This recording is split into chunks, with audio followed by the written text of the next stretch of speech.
Well, hello and welcome to another episode of Reverent Cooking. Today I am making a spinach and mushroom risotto. I've got some steak that I'm going to put on top of it. After we finished, I've already grilled that. It's sitting in the oven waiting, so we're going to get started here. I'm going to turn my skillet on to about just barely above medium. We're going to start by melting some butter. I've got about 4 tablespoons of butter in here. And we're going to start by cooking down some our onions and our mushrooms. And once those start to cook down, we'll add in the garlic, and we're going to also then brown our rice. We're using an Arborio rice. This is kind of a fatter rice, more oval shaped instead of the thin long grain rice that maybe you're used to. It works really well for taking in a lot of moisture and plumping up, and so that's what we're working with there. I'm going to finish this after we've got the mushrooms and the onions, and then we'll throw in the spinach at the very end. We're going to, basically what you do with risotto is once you've kind of toasted your rice and cooked your onions, then you're going to add in your liquids slowly. So we've got 4 cups of chicken broth. We'll start with that. We'll add in about 1.5 cups maybe at a time. And then I've got here 2 cups of half and half or heavy whipping cream. You can use either one. We'll use that at the very end. Once I get, right before I put in the heavy whipping cream, that's when I'll add my spinach, because we're just going to wilt that spinach and let it kind of cook down. So my butter is melting here. You can see down in the skillet that it's melting. We want to make sure we get the whole bottom coated. And I went ahead and chopped a whole yellow onion here. I'm only going to use about half of this. The other half I'll save it. We'll use it for something else. So put that in there. We're going to go ahead and put some salt on it. Again, the salt just kind of helps to cook it down. So do that. I've got here 1 pound of mushrooms. These were button mushrooms that were whole, and so I cut off the end of the stems and sliced these. So we're going to go ahead and put those in. And I realize that's a lot of mushrooms, but our family likes mushrooms, and so we're going to. This is a mushroom risotto. Is really what I'm making here. So put that there. Let's go ahead and add a little more salt. Again, that salt helps to break down the vegetables. It pulls the moisture out of the cells and just allows it to cook down. So there's the salt. And then we're going to add a little bit of pepper. Just a few grounds here around the whole thing. Not too heavy on the pepper, so there we go. And now we're going to let this cook a little bit. The thing about a risotto is you have to be patient. The thing with any rice really is you have to be patient.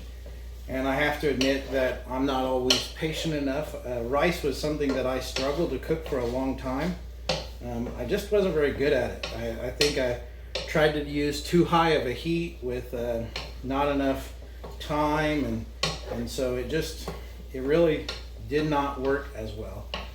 So you got to take your time with a risotto. You don't want high heat, because if you use high heat, you'll end up scorching the rice. You'll scorch, especially dairy. Dairy is easy to scorch. And so we're just going to let this cook down. Again, I'm over medium heat here. We're wanting just to kind of sweat that liquid out of the onions and the mushrooms. And then here in a second, we'll add in our rice. And we'll let that, and our garlic, and we'll let that kind of toast up a little bit. And then we'll start adding in our liquids. As you add in the liquids, like I said, you just add a little bit at a time, and that will allow the rice to kind of cook in slowly. You'll see what I mean as we go along here. This dish is not hard to do. It just simply takes time to do it and do it well. I really enjoy a good risotto. And then at the end of it, once we've got the spinach in, once we've got all our rice cooked, We'll add in some Parmesan and a little bit of mozzarella at the very end, kind of give it a little bit of cheesy flavor. Not a lot, but maybe about a half cup to a cup of each.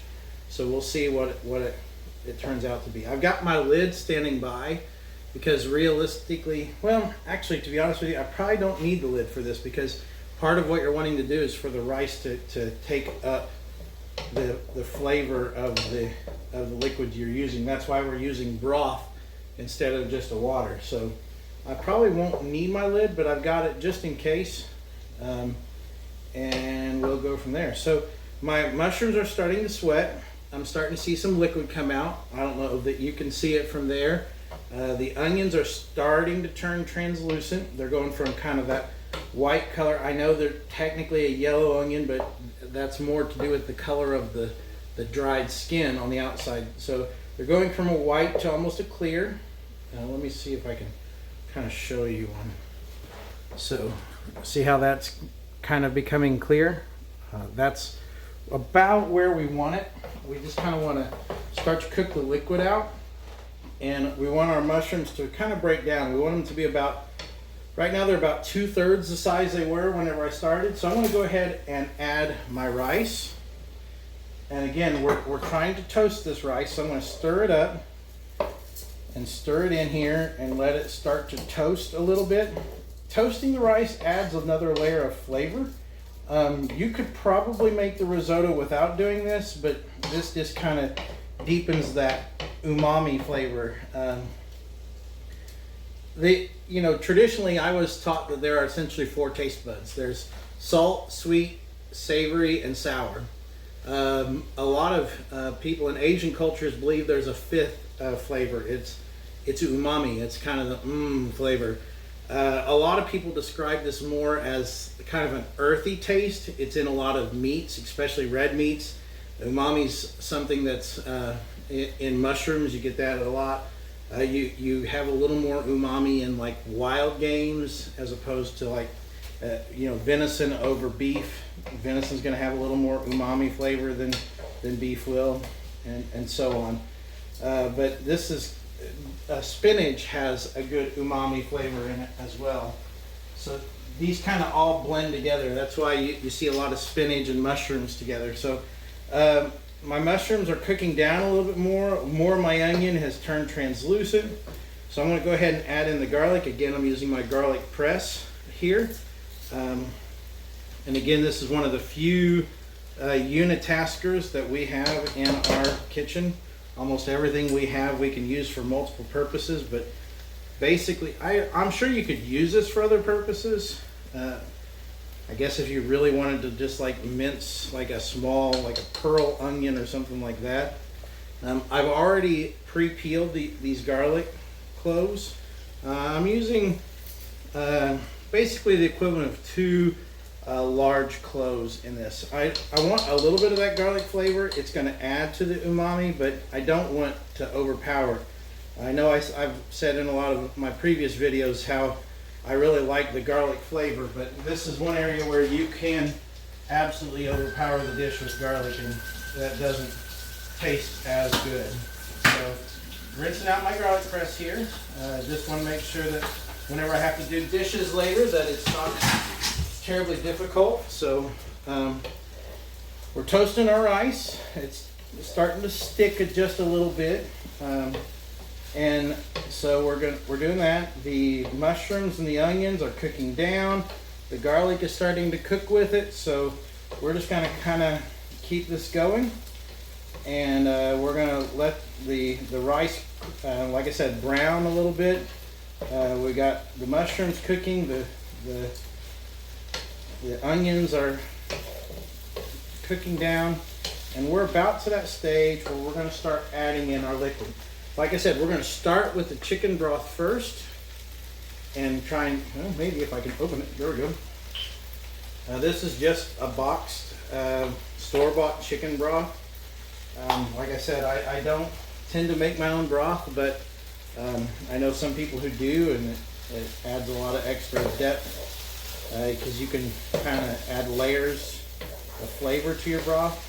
So the first thing you want to do is, once we get to this stage, is we want to kind of spread it out somewhat evenly, because we want to make sure that all of our rice is taking in flavor. All of our rice is taking in liquid. So kind of spread the mixture out, and I'm going to pour in the first 2 cups. I think we're going to try and do this in about 4 stages. 2 cups of chicken broth, 2 cups of chicken broth, a cup of cream, and a second cup of cream. And so I'm going to add in about half of this box of chicken broth, just enough to kind of get it start to float. You can kind of see how the liquid is around there. And again, we're leaving this on medium heat. And so this first round is probably the one that will take the longest. You just kind of have to let it go. You're heating up that broth. You want to bring it to a boil and let it cook. And so what you do is you cook this until the rice has taken in at all of the liquid. Once it starts to dry up, then we'll add the rest of our chicken broth here. I probably could have used beef broth since I'm serving this with steak, but I didn't want to add any more oomph to the flavor. So I'm using chicken broth, and most of the time I use chicken broth when I make a risotto. So this is kind of already, because we've got a larger pan, we're spreading out our heat. This is already starting to boil a little bit. It's not a rolling boil yet, but it's already starting boil. And so we're going to have this rice take in as much of this flavor as we can, take in as much of the liquid as it can, and we'll just kind of let that go. One of the things you can do, a simple risotto just has just a little bit of onion. It doesn't have the mushrooms, just onion, salt, pepper, the rice, the water or broth, and a little bit of cream at the very end. It's a very simple risotto. You can add things like mushrooms. You can take the mushrooms out. You can add in spinach. You can take the spinach out. I've seen some people make it a little bit more like a pilaf and add like frozen peas and carrots at the very end. You could do that as well. That would taste okay. You can use chicken broth. You could use vegetable broth. You can use beef broth. All of those will work for this. The reality is, it's just what kind of flavors you want to add to your risotto. Most risottos are a cheesy risotto, and that's why I'm going to be adding the mozzarella and the Parmesan at the very end. You can see this is starting to bubble good in there. You can see some steam start to rise up from it. So this is the point where you want to kind of stir it back up again. Again, we're not wanting to stir a lot. The Arborio rice can handle a little bit more movement than some other rices. Other rices would kind of break down at this level of movement. Like they just kind of, they don't want to have that level of friction. Once they start to take in liquid, they break down in their structure and their integrity. I think that's probably why the Arborio rice is used for this. I've just never had that problem with using it for a risotto. So this is starting to boil good. We want to make sure that we get all that liquid out before we add in more liquid, and we're thinking layers of flavor here. Like I said, risotto is a big umami thing, so that's why we slow cooked the mushrooms and the onions. We've added in the garlic, and now we're kind of cooking that down. So this takes a little while. You realistically have to have about 20-25 minutes to make a good risotto, so we'll see how it goes. But we're just kind of going to go from there, and I'm going to pause this and let this cook, and I'll come back in just a minute. So we're back. This has kind of come to a rolling boil. Again, we just want to stir this lightly. We're not trying to break up the rice. We're just trying to make sure that all the rice kind of gets its chance down at the bottom to take up some of the liquid. And we're almost to the stage where we're going to add more liquid here. I think that pause was maybe just a couple of minutes. It wasn't very long at all. The reality is that this is just a painstaking process. It just takes time. You have to be patient with a risotto. And you'll be rewarded or at least I believe you'll be rewarded for that patience as you work with this dish. So I'm going to go ahead and we are just about to the stage where we're going to add in the rest of our broth here. You can see as I scrape to the side, there's still some liquid down in there. Try and pull it out. You want to get to a place where pretty much all of that liquid is gone before you add in the next layer of liquid. So we're gonna scoop that back together, kind of even it back out. Again, we're wanting to make sure that all the rice gets its turn down at the bottom to soak up the liquid. So this is just a process that's going to repeat itself, repeat itself, repeat itself. The difference is once you start to add the cream, it's also going to start to thicken a little bit, and that will change kind of how it goes. Also, the longer you cook it, the hotter the rice gets, and so this cooling it down with liquid will have less of an effect. It'll start to go a little faster with each addition of liquid. So let's check it again. You can see there is some liquid there, but it's kind of dissipating. It's cooking off. We want to make sure we're kind of centered here over the heat. I feel like I had moved it a little too far off to the side. So that liquid is about cooked down. So now I'm going to add the rest of it. I'm actually pouring it on the spoon to try and make sure that I'm not splashing it everywhere. This is a bigger pan, so it probably wouldn't be that big of a deal, but I want to make sure that I'm not making a mess too. So we're stirring this up to kind of let it all, you can see the rice is already fattening up quite a bit. And like I said, this arborio rice, it will grow in length, but it's mostly going to grow in girth and how big around it is, how fat it is. So we're just going to kind of let this go, and I will come back here in just a little bit whenever it comes to the stage to add in the cream.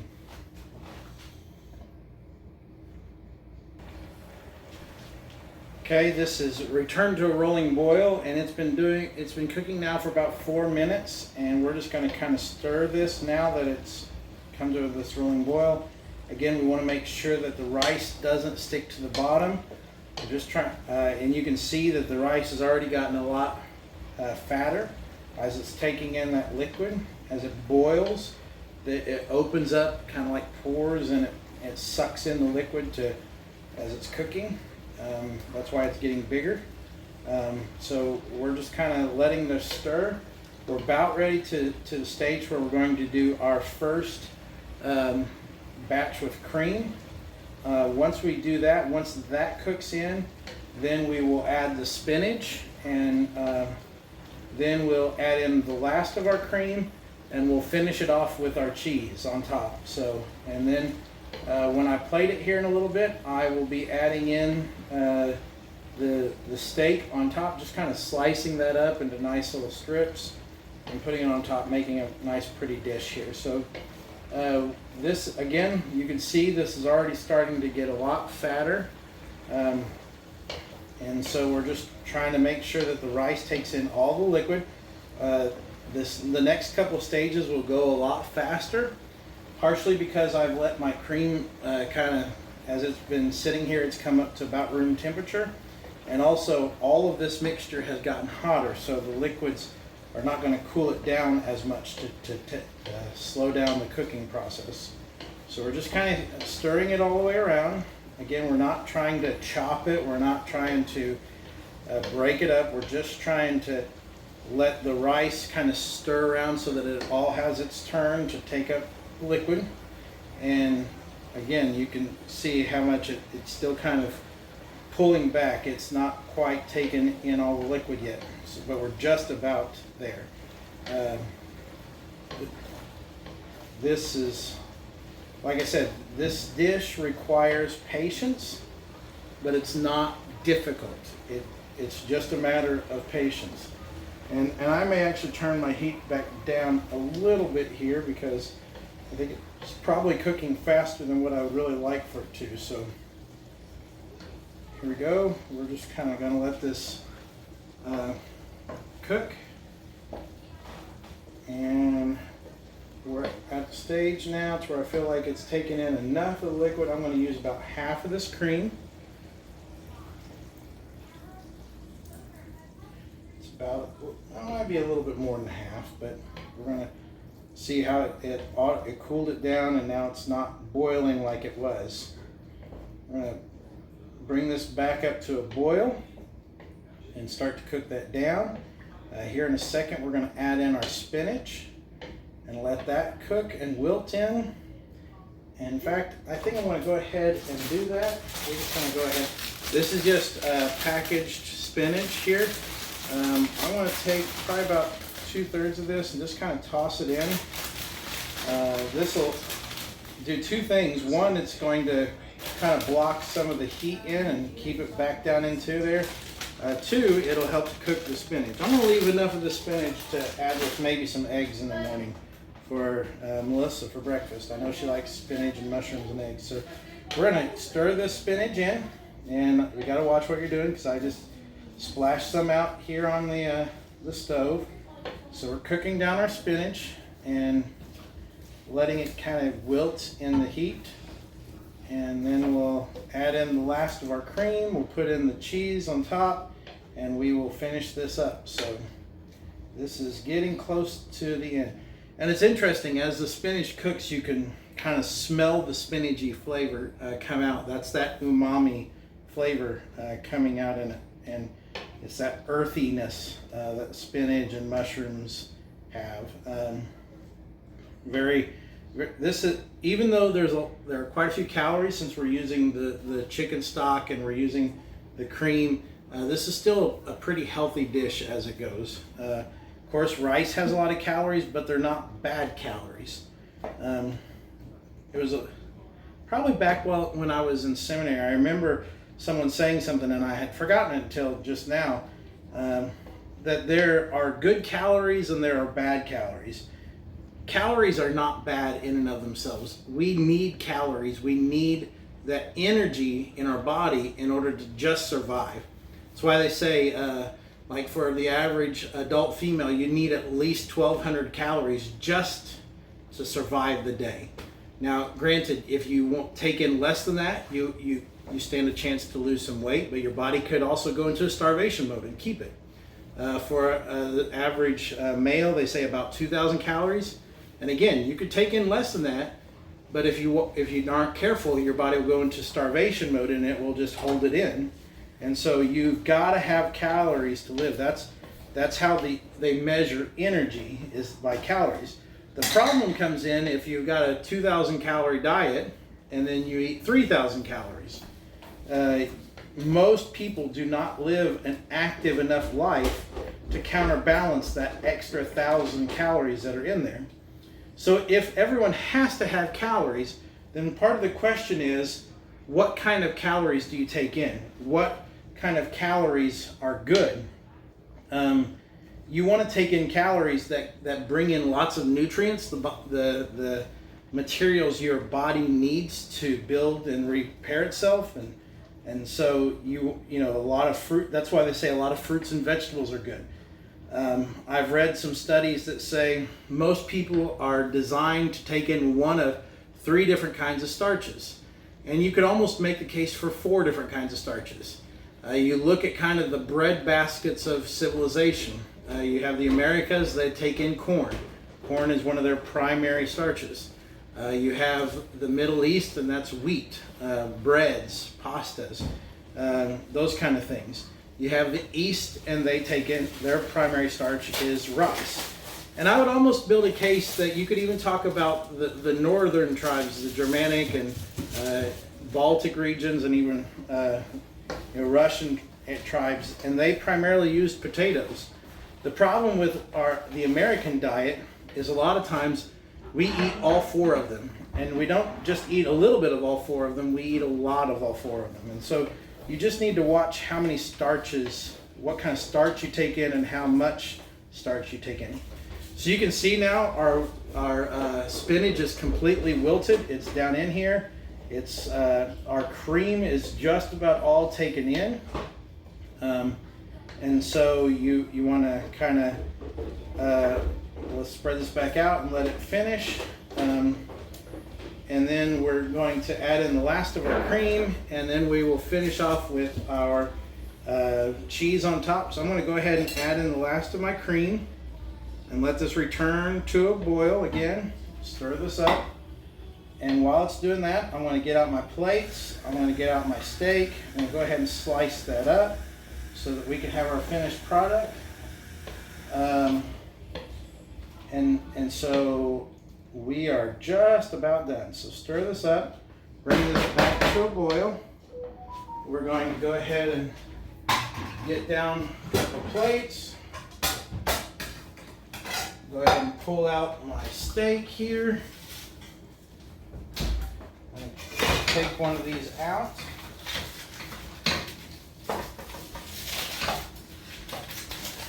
Take this one off the top.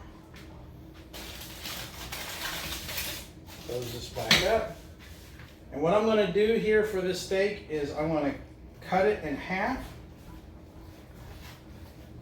And then I'm going to turn it and I'm going to cut it into ribbons. This is about 6 ounces worth of cooked bottom round steak is what I used. All I did is I used a little bit of like Adolph's meat tenderizer and salt and pepper. That's all the flavoring I wanted to add to this. So I'm just kind of cutting this into ribbons, just like that, so you can see. Not too terribly thick, something that's a little more bite size. And in some ways we're treating the risotto kind of as a sauce, a dipping sauce for the steak. So my risotto has come back to a boil, and so I need to kind of finish this section so I can get over there and stir it. And we're just about done slicing the steak. And then the steak is done. Come back over here, stir our risotto. You can see the liquid is just about gone, and our rice has gotten really nice and fat.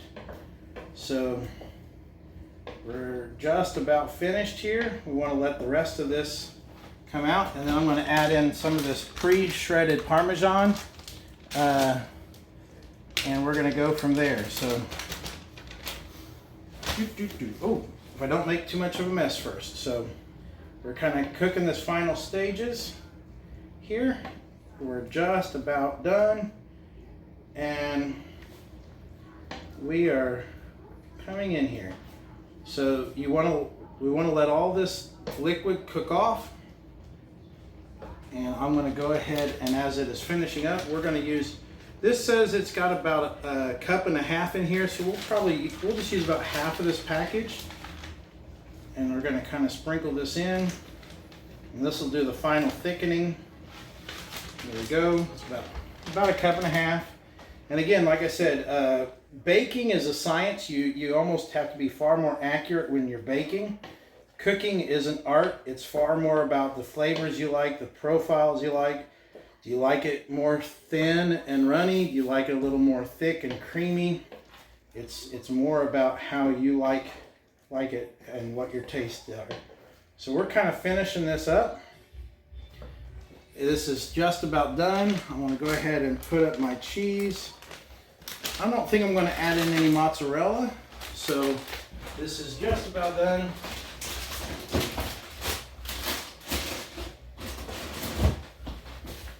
And we're just about ready to eat this. So this is risotto.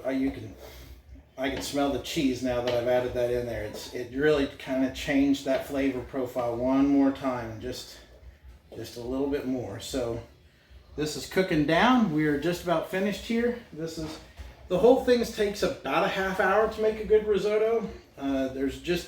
You could turn the heat up, but you really have to babysit it a lot more. And that's why I kept saying early on, this is a dish that just requires patience. You can't speed the process up. So we are just about done here. So I'm going to go ahead and I'm going to scoop some of this out and show you our finished product. So there's that. I'm going to take some of this steak here.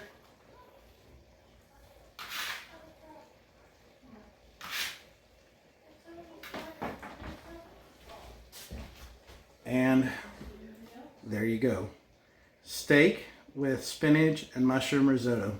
Hope you guys have enjoyed. Have a great day. And we'll see you for our next episode.